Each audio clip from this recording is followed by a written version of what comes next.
사도신경 고백하심으로 새벽 예배 시작하겠습니다.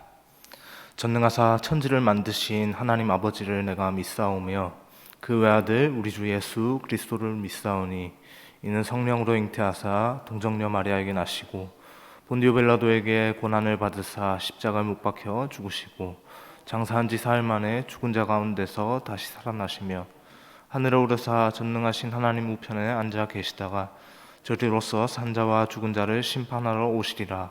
성령을 믿사오며 거룩한 공회와 성도가 서로 교통하는 것과 죄를 사하여 주시는 것과 몸이 다시 사는 것과 영원히 사는 것을 믿사옵나이다. 아멘. 찬송가 268장 찬양하겠습니다. 268장입니다.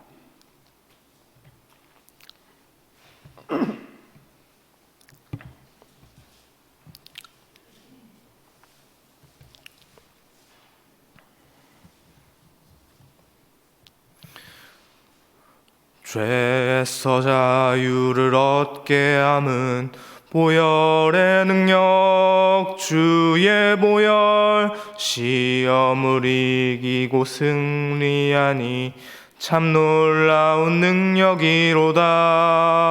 주의 보혈 능력이 또다. 주의 피 믿으오. 주의 보혈 그 어린 양의 매우 귀중한 피로다.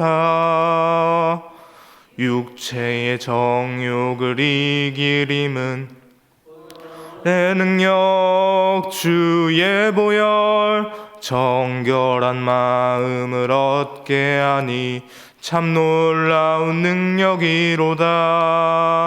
주의 보혈 능력이 또다. 주의 피 믿으오. 주의 보혈 그 어린 양의 매우 귀중한 피로다. 눈보다 더 희게 밝히는 것 보혈의 능력 주의 보혈 부정한 모든 것 밝히시니 참 놀라운 능력이로다. 주의 보혈 능력이 또다. 주의 피 믿으오. 주의 보혈 그 어린 양의 매우 귀중한 피로다. 구주의 복음을 전할 제목 보혈의 능력 주의 보혈 날마다 나에게 찬송 주니 참 놀라운 능력이로다. 주의 보혈 능력이 또다. 주의 피 주의 보혈 그 어린 양의 매우 귀중한 피로다. 아멘. 오늘 함께 보실 하나님의 말씀은 요한복음 16장 25절에서 33절입니다. 요한복음 16장 25절에서 33절까지의 본문 함께 교독하여 읽겠습니다.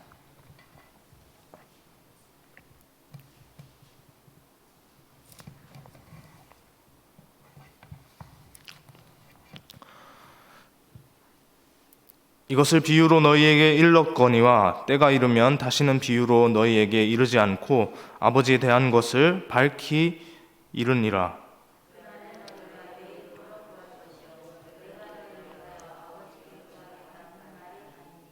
이는 너희가 나를 사랑하고 또 내가 하나님께로부터 온 줄 믿었으므로 아버지께서 친히 너희를 사랑하심이라.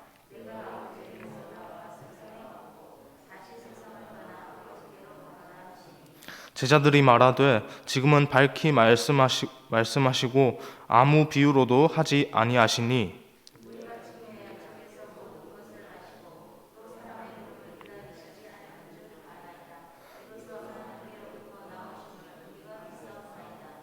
예수께서 대답하시되 이제는 너희가 믿느냐.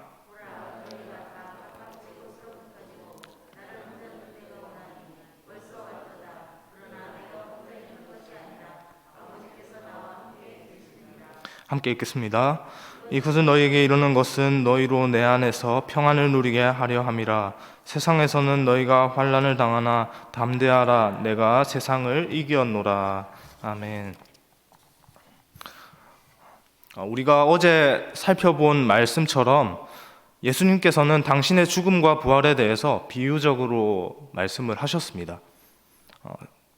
제자들은 그 말씀을 하실 때, 그때에는 예수님께서 하신 말씀의 진짜 의미를 깨닫지 못했죠. 그러나 본문 25절의 말씀처럼요, 때가 되면 알아들을 수 있는 분명한 말로 이룰 것이라고 말씀을 하십니다. 예수님께서요. 그때가 되면 제자들은 예수님의 이름으로 하나님께 직접 기도를 할 것이고요, 또 하나님께서는 그들의 기도를 들어주실 것입니다. 그때가 언제입니까? 바로 예수님께서 십자가에 죽으시고 부활하셔서 그렇게 승천하신 그 이후입니다. 그때 하늘로부터 불어오는 그 성령의 바람, 그 강권적으로 역사하시는 그 성령의 바람에 그 제자들이 그 온몸이 휩싸일 때, 그때 그 깨닫게 하시는 성령님의 은혜로 제자들이 깨닫게 되는 것이죠. 무엇을 깨닫습니까? 예수 그리스도께서 참 구주 되시고 26절의 말씀처럼 그 이름의 능력으로 하나님께 나아갈 수 있음을 말합니다. 그것을 깨닫게 되는 것입니다. 28절에서 예수님께서는 제자들에게 말씀하셨습니다. 세상을 떠나 아버지께로 간다고 말이죠. 지금까지 비유로 말씀하신 예수님께서 이제는 분명하게 자신의 임박한 그 죽음에 대해서 알려주셨습니다. 불과 몇 시간 후에 십자가를 지실 그 예수님의 이 모습은 너무나도 담대한 모습이었죠.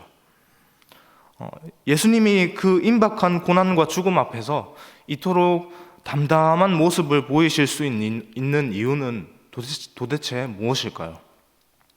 바로 성부 하나님의, 그 아버지 하나님의 뜻에 순종하기 때문입니다.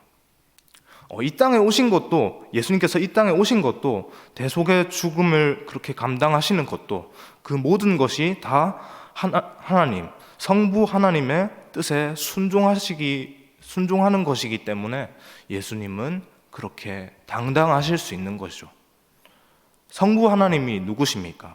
세상을 창조하신 그 창조주 하나님이시고요, 또 뿐만 아니라 세상 가운데 만왕의 왕으로 군림하시는 만왕의 왕 되시는 분이십니다. 이런 분께서 주권적으로 행하시는 그 뜻이 있으신데, 그 뜻을 이루시기 위해서 그분에게 보냄받은 그 예수님께서 어떻게 하나님의 뜻을 저버리고 죽음으로, 그렇게 육체적인 죽음으로 그렇게 위협하는 그 세상 앞에서 비굴한 모습을 보이실 수가 있으실까요? 하나님께서는 세상보다 더 크신데 말이죠. 그 세상보다 더 크신 하나님께 보냄받은 하나님께서, 아들 하나님 예수님께서 어떻게 그 세상 앞에 굴복하는 모습을 보이실 수가 있겠습니까? 예수 그리스도의 길, 그 십자가의 길을, 그 좁은 길을 따라가야 할 우리의 모습도 이와 같아야 할 줄 믿습니다. 세상보다 더 크신 그 하나님께 순종의 모습으로, 하나님께 날마다 순종하는 모습으로 그렇게 나아갈 수 있기를 간절히 소망합니다. 29절과 30절의 말씀을 보면요, 이때까지 예수님의 말씀에 제자들의 그런 반응이 나오고 있습니다. 제자들은 예수님께 말을 합니다.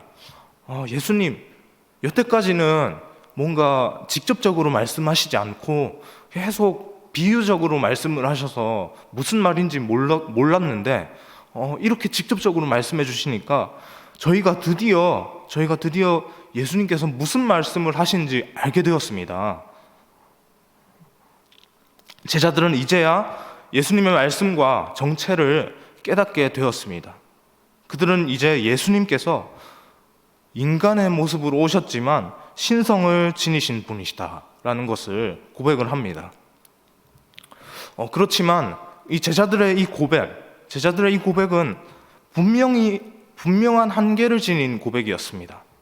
세상의 눈치를 보면서 우리가 알고 있듯이 얼마 못 가서 그 닥쳐질 그 고난 앞에 제자들은 뿔뿔이 흩어지고요. 또 뿐만 아니라 어떻습니까?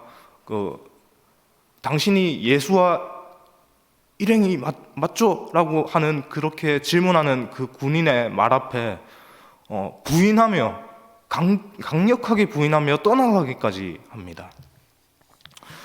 세상의 눈치를 보면서 자신을 부인하며 떠날 것을, 제자들이 그렇게 떠날 것을 예수님께서도 아셨습니다. 그렇게 예수님께서는 제자들이 자신을 버려두고 도망갈 것을 예고를 하셨습니다. 그리고 그 예고하신 그대로 제자들은 예수님을 체포하러 온 그 무리들을 보고 그대로 흩어졌습니다. 그렇게 우리 주님께서는 홀로 십자가의 길을 가시게 되었죠. 그러나 그 모든 상황을 아시는 예수님께서는 제자들을 향해서 책망하시고 추궁하시고 이렇게 너희의 믿음이 진실되지 않은 것 같은데 라고 그렇게 말씀하시기보다요,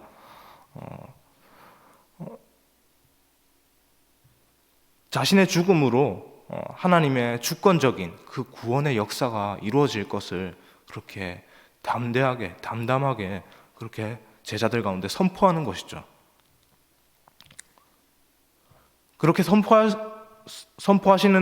선포하시면서 너희가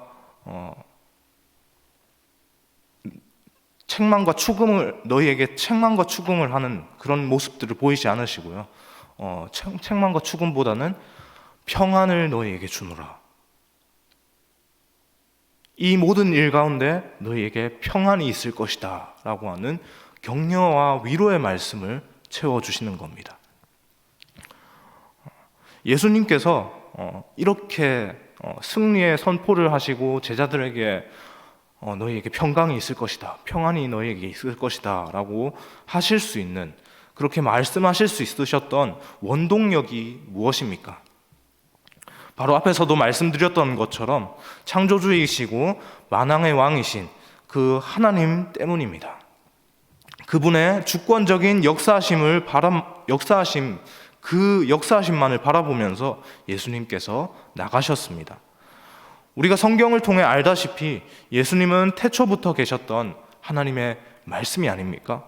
그 하나님의 살아있는 말씀이시고 그분이 곧 하나님이십니다.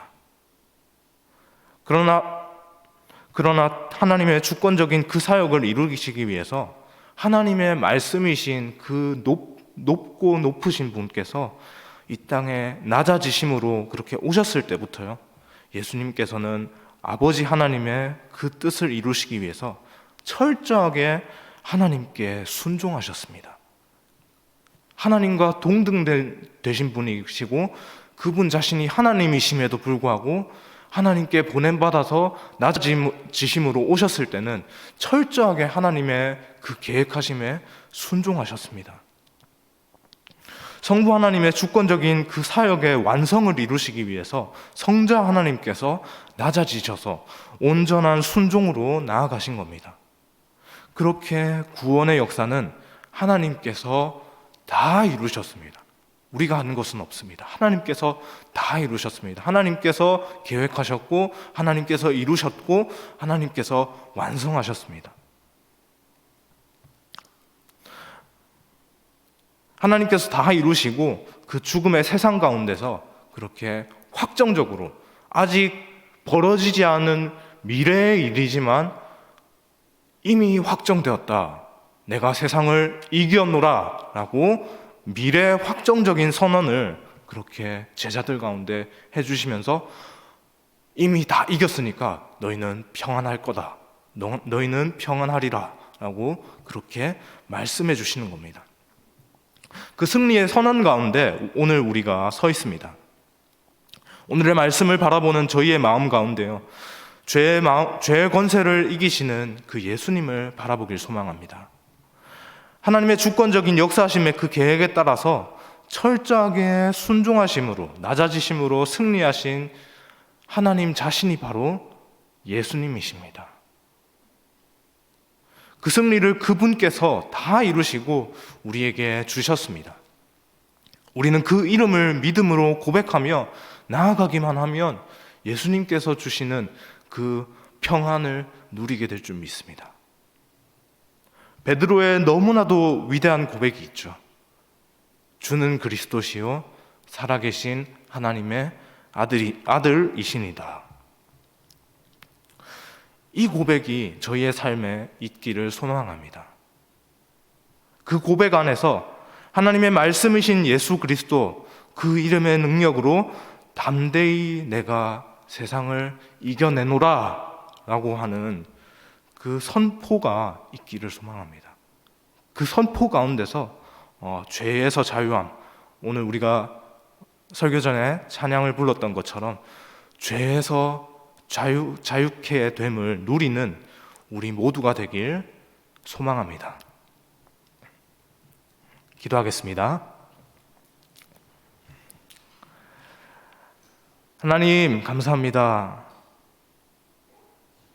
하나님, 우리는 여전히 육신의 한계를 지니고 있고 여전히 많은 것들에 매여서 살고 있지만 하나님이시고 하나님의 아들이시고 하나님이신 그분께서는, 하나님의 말씀이신 그분께서는 그 모든 것들을 다 뛰어넘고 또 우리 가운데 주권적으로 당신의 역사하심을 보이신 분이심을 하나님 저희가 믿으며 나아가게 하여 주옵소서.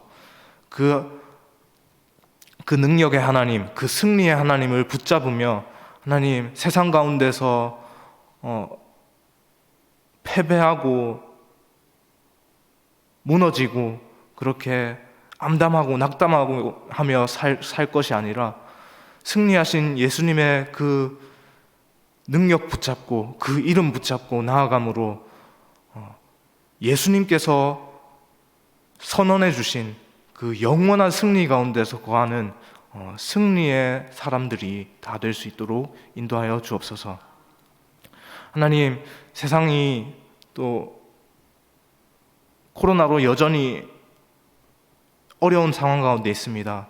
또 중국에서는 또다시 새로운 변이로 인해서 또 도시가 봉쇄당하고 또 여러 가지 또 혼란과 또 아픔들이 또 시작되고 있는데 세상 가운데 또 여러 가지 또 전쟁의 위협과 또 산불, 자연재해 같은 여러 가지 아픔들로 인해서 여전히 세상은 아픔 가운데 있고 혼란 가운데 있지만 그럼에도 불구하고 그 모든 세상을 뛰어넘으신 그분께서 저희 가운데 너희가 내 이름을 고백하며 나아갈 때 내가 너희에게 평안을 주리라, 내가 주는 그 평안으로 너희는 평안하리라 라고 말씀하시는 그 하나님을 바라보며 그분을 붙잡으며 그분의 능력으로 그렇게 평안함으로 세상을 이기며 나아가는 우리 모두가 되게 하여 주옵소서.